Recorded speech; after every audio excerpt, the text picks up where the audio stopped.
Welcome to Autotech Labs. Let's see how a car engine cooling system works. A car engine is basically an internal combustion engine where power is generated through expansion of high temperature and high pressure gases. A lot of heat is generated due to the combustion gas and the friction of mechanical parts. For sustained operation, these excess heat should be removed from the engine and kept at operating temperature.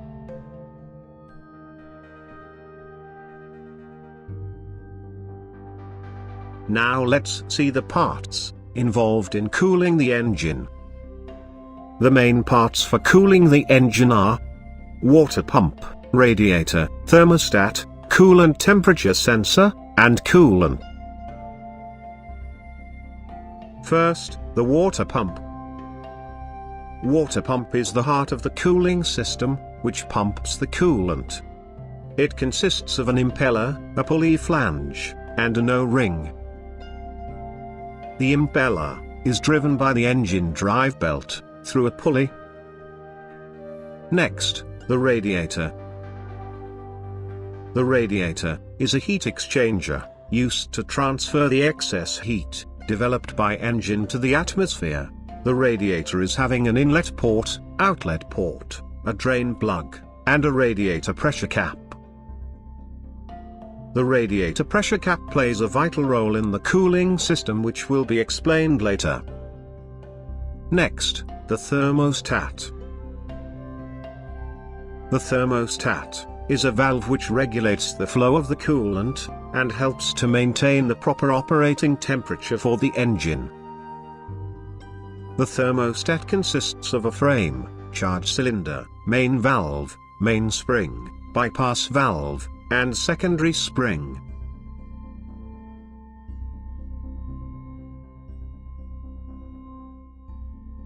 Next, the coolant temperature sensor. The coolant temperature sensor is used to monitor the engine temperature. The ECU will use this data to manage fuel injection and ignition time. Some engines have more than one coolant temperature sensor. The data is also used to control the radiator fan and to update the temperature gauge on the driver console. The coolant temperature sensor consists of a sensing probe and an electrical connector.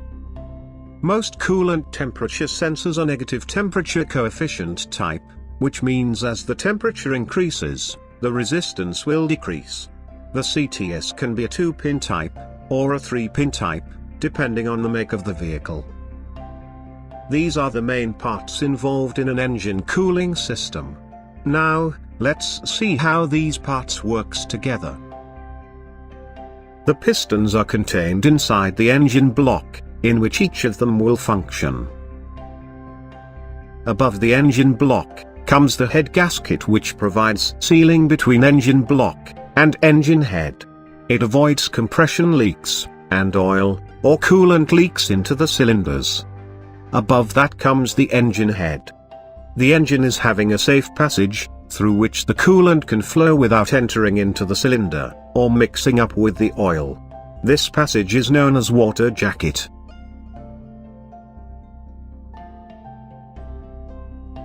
Let's put the parts one by one and see how it works. The water pump pumps the coolant throughout the system with the help of the radial impeller. It is driven by the engine itself, using a serpentine belt. The serpentine belt also drives the power steering pump, alternator, AC compressor. But for now only water pump is shown. Now let's see the connections. The thermostat bypass hose. The thermostat housing.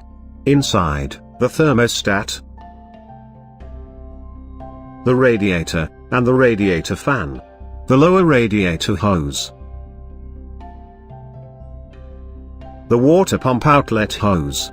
The upper radiator hose. The coolant expansion tank. The expansion bleed hose. Coolant overflow hose. So, finally, let's get into the working, starting with the thermostat. The thermostat is actually a valve, which regulates the flow of the coolant. It will always be covered in the coolant, so that the temperature can be sensed. Let's start the operation from a cold engine. When the engine is cold, the bypass valve stays open. So, the coolant bypasses the radiator and recirculates through the engine. This helps the engine to heat up to operating temperature quickly. Eventually, the coolant temperature increases by absorbing the heat from the engine.